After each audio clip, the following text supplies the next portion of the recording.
It's Victory Monday, the first one of the 2024 season, 96 hours after beating Western Carolina. How are we feeling now?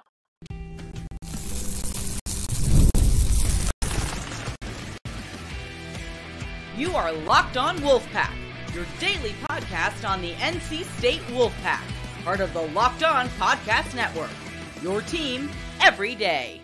What's up, Wolfpack Nation? It's time to get locked in with Locked On. Thanks for making Locked On Wolfpack your first listen each and every day. We are free and available wherever you get your podcast and on YouTube, part of the Locked On Podcast Network, your team every day. Today's Monday sponsor is 5 Hour Energy. 5 Hour Energy fixes tired fast. And with zero sugar in a convenient portable size, it's the perfect pick-me-up for getting things done. Go to 5hourenergy.com and use promo code LOCKEDONCFB in all caps to receive 20% off of your order. This offer is valid between now and September 30th on one order and cannot be used with other promotions. Head on over to 5hourenergy.com today. Happy Monday to all. As always, I'm Grayson Boone, joined by former Wolfpack defensive tackle Kenton Gibbs. First Victory Monday of the 2024 football season. NC State survives the Catamounts of Western Carolina by a score of 38-21. Kenton, we'll just jump right into it. Now, 96 hours later, how do we feel about our home opening victory?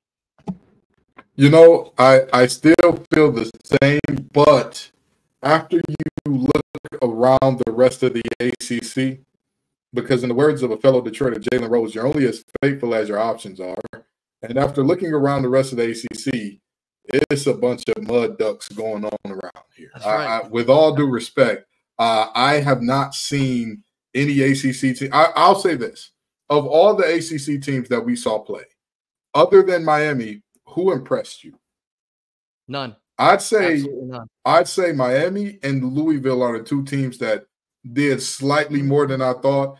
And with Louisville, they played against Austin Peay. So it was like, they dominated. Don't get me wrong. Louisville put belt to behind from first snap forward. But that's it. Those are the two teams. Miami, Louisville. Clemson. Let me just say, Clemson looked exactly how I thought they would. Right. And Clemson looked bad. Florida State 0-1, potentially 0-2 after, we're recording this and this is going to publish on Monday morning. Who knows if they're 0-2 or not Monday night, which if you lose the Bill O'Brien game, what?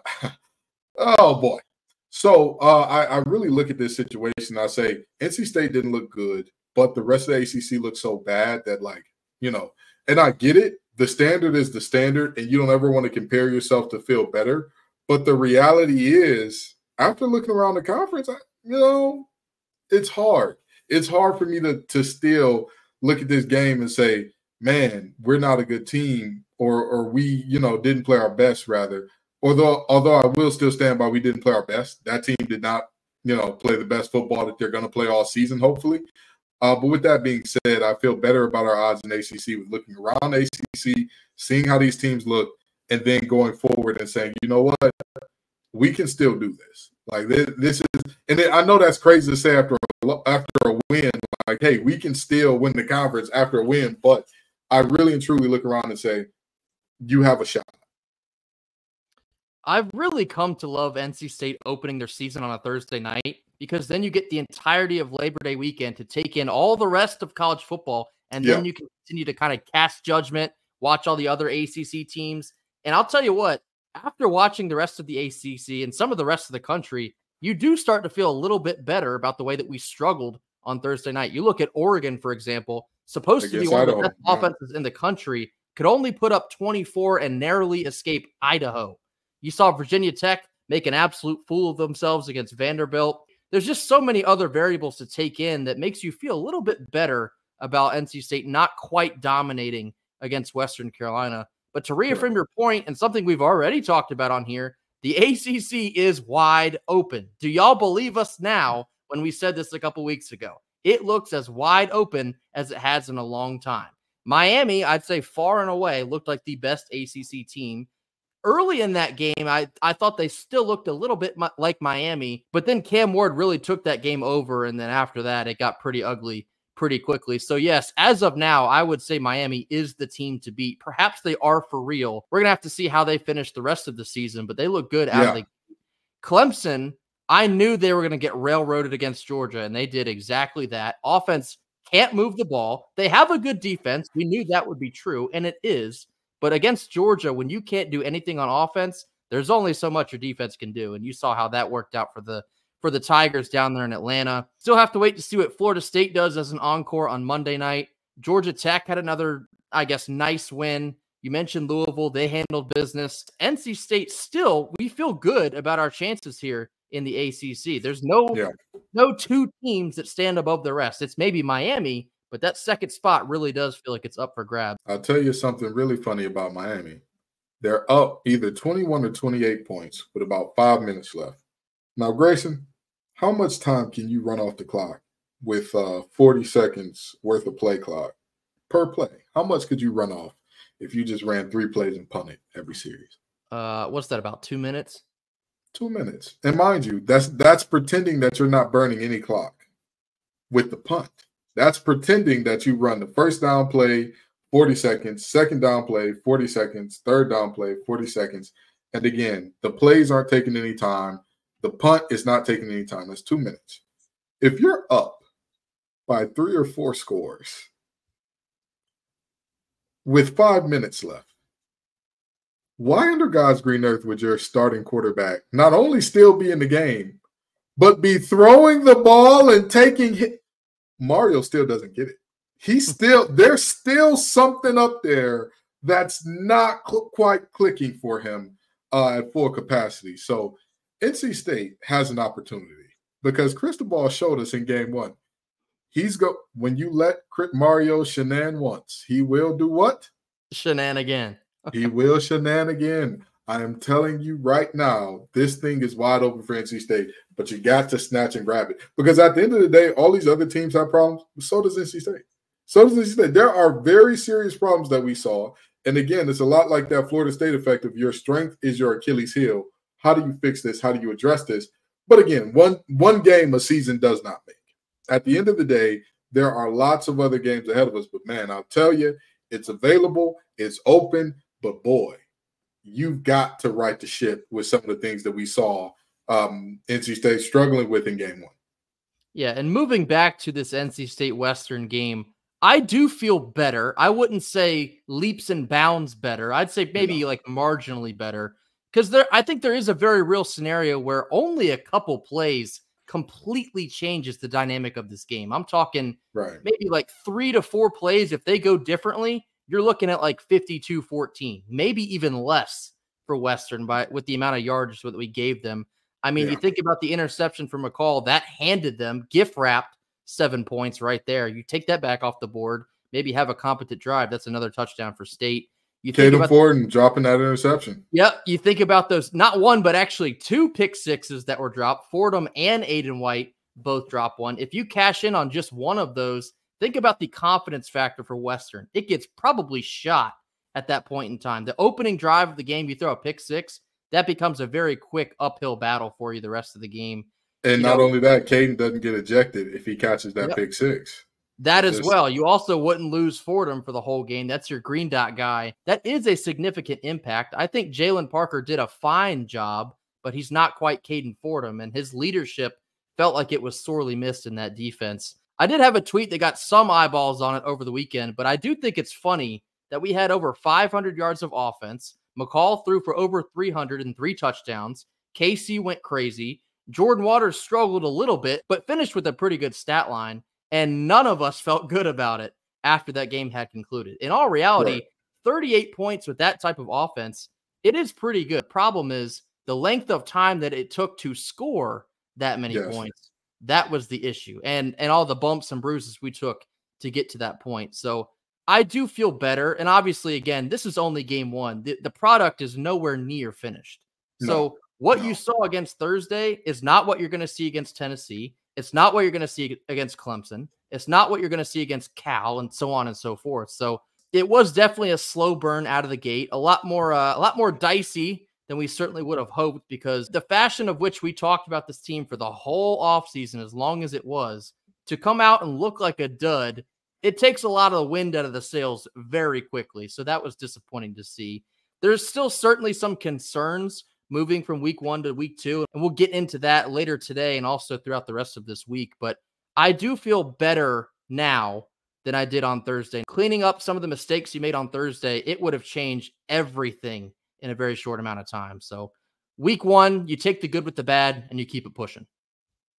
Couldn't agree more. Coming up next, we're going to get into our offensive and defensive reviews, looking back at Kenton's keys and seeing how we did against them. This comes after a quick word from our sponsors.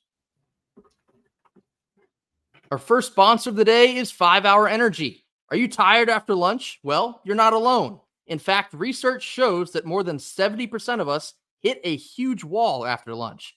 So this is why you got to let 5 Hour Energy shots help you leap over that wall instead of crashing into it. With 0 sugar in a convenient portable size, it's the perfect pick-me-up for getting stuff done. The 5 Hour Energy website has flavors galore, like watermelon, tropical burst, grape, berry, and so many more. There's a flavor for everyone, so you got to make sure you try them all. On the website, you even have the option to build your own 12-pack or a 24-pack.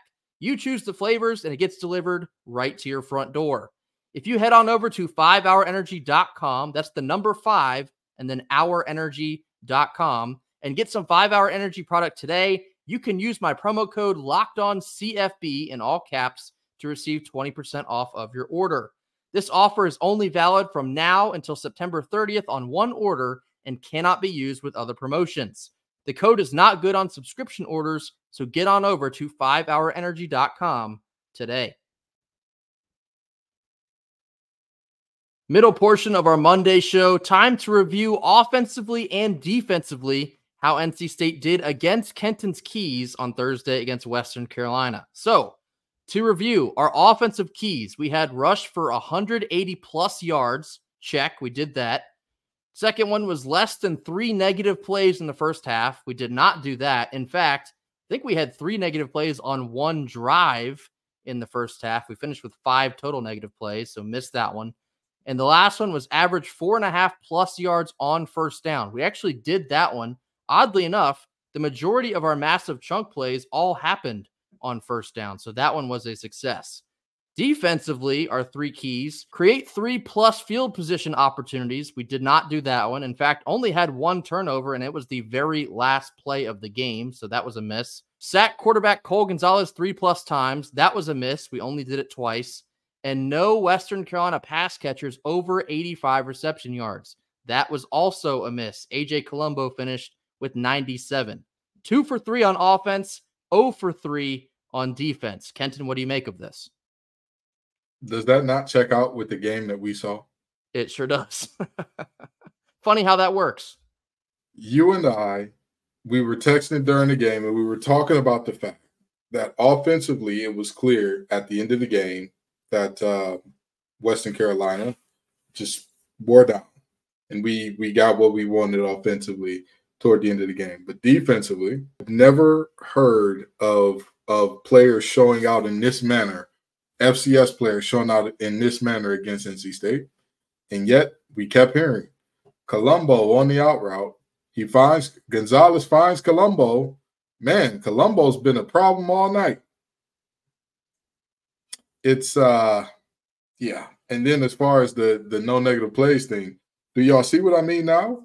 I understand Grayson McCall had some rust to knock off because this was his first game action in, nearly a year. I get almost that. A year, yeah. I get that. I understand that. But if you are in positive situations, if you are always ahead of the sticks, you are at your most unpredictable. As a parent by our first down success, guess what happens when you are unpredictable? The defense is being reactive instead of proactive. When defenses can be proactive and dictate the pace, that's when you're in trouble. And there were plenty of times that because we got behind the sticks, oh no, we're in trouble. So, honestly, the keys checked out just about with how the game was played. not too much more to say on that matter. Yeah, it's interesting bringing up McCall and his absence from football for so long. This was a guy that exited with an injury in late October of last year. So this was his first competitive game in 11 months almost? Yeah. Looking at that, it could be some explanation to why we saw so much rust on Thursday. Now, I don't want to make excuses for him because I do think it was a little bit too much rust. However, understandably, there are a few cobwebs to be knocked off. Plus, you got to factor in the first game jitters, new team, new pieces around you. Again, no excuses here, but I could understand why maybe some throws were off. That does need to be cleaned up. And the offense as a whole, again, I do think it was funny that looking at the numbers, they do look, on paper, they look great, but it certainly never really felt that way for the majority of the game. And I thought some of the play calling was head scratching at times. Overall, I have a lot of faith in Anai more often than not, so I tend to keep my mouth shut. But a couple of the fourth down plays, fourth and short coming out of the shotgun, I don't know if anyone can rationalize that to me because, seeing how those ended up, it's like, well, okay, well, what did we think was going to happen here? And then I know there were a couple massive missed blocks. Those were tough pills to swallow. Had a couple penalties that ended up significant. I'm still sitting here on Monday mad that touchdown got called back for Justin Jolie. That was an incredible play because he absolutely earned that touchdown. Ended up scoring later on anyway, but that's besides the point. So we say all this to say the execution very clearly has to take a massive step up when you're thinking about a team like Tennessee later on this week. And something else I gathered from some of the post-game comments that I've stumbled upon over the course of the weekend, I do think there was a very real possibility that our team kind of just expected Western to roll over a little bit. I don't know if the urgency and the attention to detail was really there until the fourth quarter. I think the fourth quarter, that was NC State firing on all cylinders. It's kind of tough to put it out that way because I don't want to call them unfocused or not ready to play the football game. But it kind of looked that way, if we're being honest. Western in some senses really looked like they shocked our team by the way that they had a really good game plan. They executed the game plan, and it was working. I thought Western's ability to move the football was kind of staggering at some points. And their quick pass game, which kind of deleted the effectiveness of our defensive line, it worked. They moved down the field. Like you said, Gonzalez to Colombo, time after time after time. And we didn't really have an answer for it because we had relatively soft coverage. So I do think there's some credit that should be given to Western. I think they had a good game plan that they executed, and it kind of staggered us until you saw there in the fourth quarter, NC State was like, oh, blank. Now we're still losing this game at home. It's time that we finish this thing off, and then that's when they really took that thing over. So I don't know. I don't know if it was laziness. I don't know if it was expecting Western to roll over, and they never did. Nonetheless, the execution as a whole just was not there, and for that reason, we saw a lot of things missing on Thursday night. Yeah, and at the end of the day, I will say this. It's one game. It's one game. Like, at the end of the day, be it good, be it bad, it's one game. And I always say there is a rule about teams. It's the 10-1-1 is what I like to call it. 10 games is about who you are. You'll have one game that is your best game where you play out of your mind. You don't know who that team is. Things that you've done terribly all year, all of a sudden they're clicking. And the things that you've done well all year, you are going into God mode. Nobody can stop you. And then you have your worst game of the year where everything looks bad. You couldn't throw a rock in the ocean. You couldn't find a way to move a bunch of fifth graders to get a yard if you needed to. Who knows if this was the worst of the year? I know this won't be the best of the year.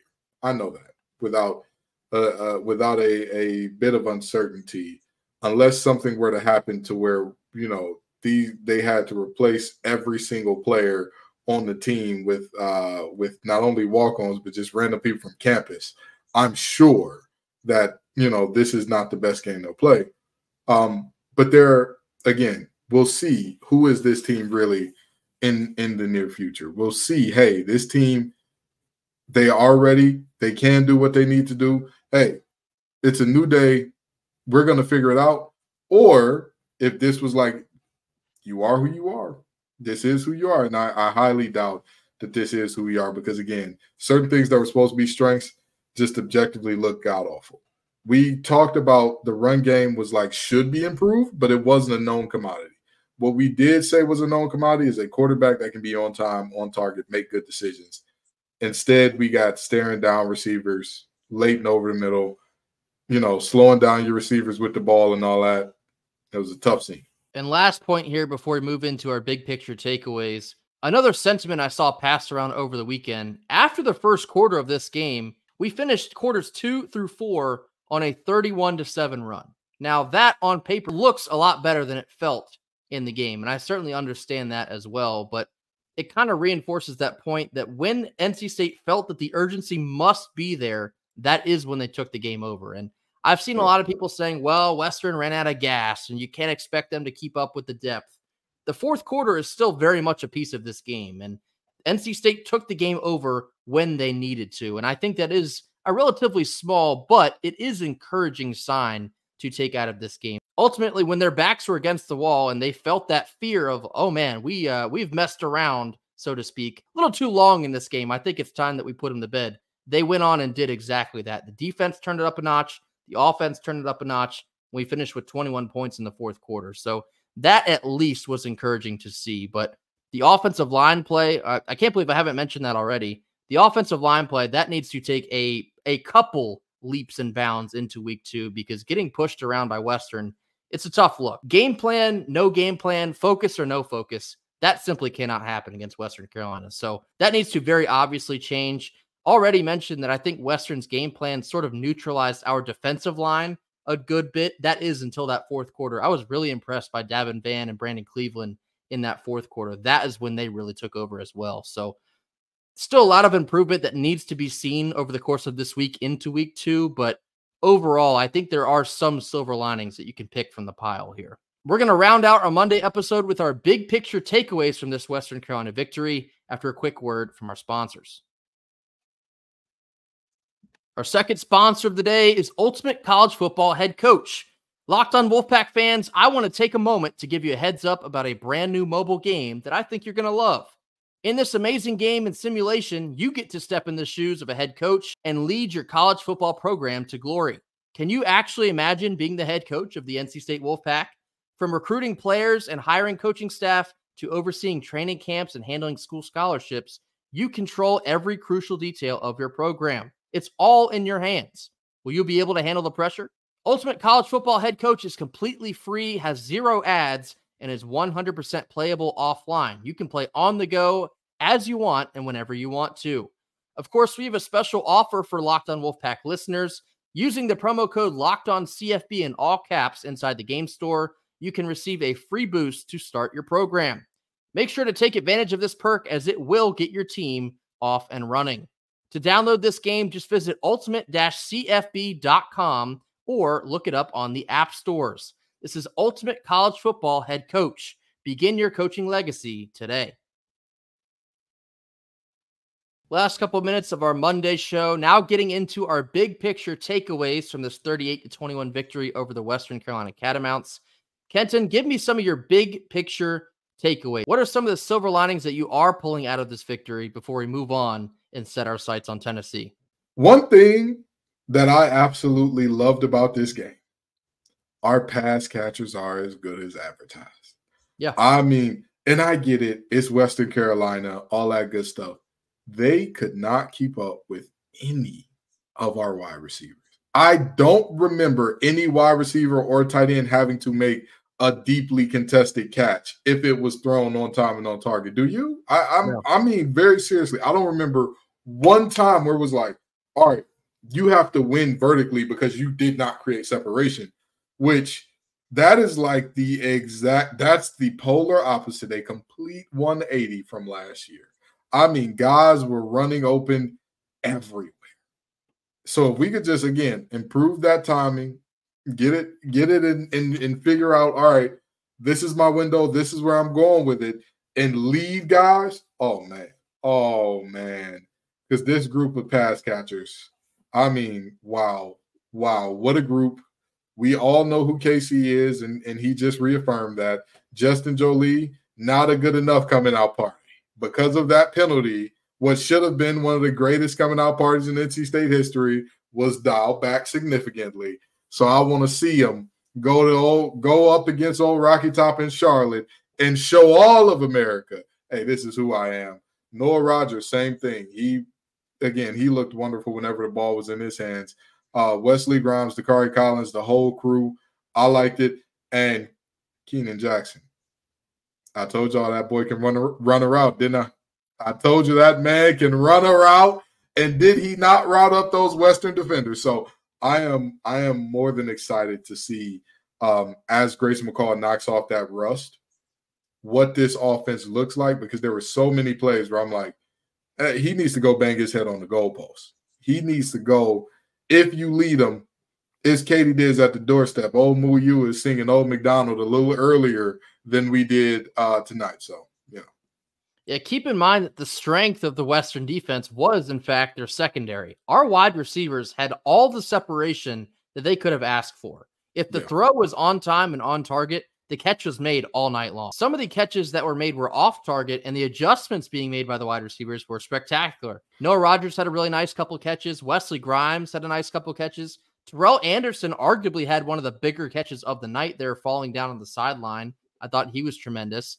Casey Concepcion, of course, he was the savior of this game. 9 catches, 121, and 3 touchdowns. Just flat out one of the most electric players in all of college football. We're very thankful to have him in the red and white. And last but not least, Justin Jolie. Please, for the love of God, please keep giving this man the ball. He's going to run through people. He's going to run over people. He's going to run past people. He will find a way to get in the end zone. Hopefully it won't be called back the next time that he does, but that man is a dog. Please let him off the leash. Couple more comments now about the run game. I don't think that Jordan Waters' performance was as indicative as the rest of the season will be. I do think he was a little too patient at times, but I also think the offensive line struggled at times. And I think in this case, the two are very much correlated.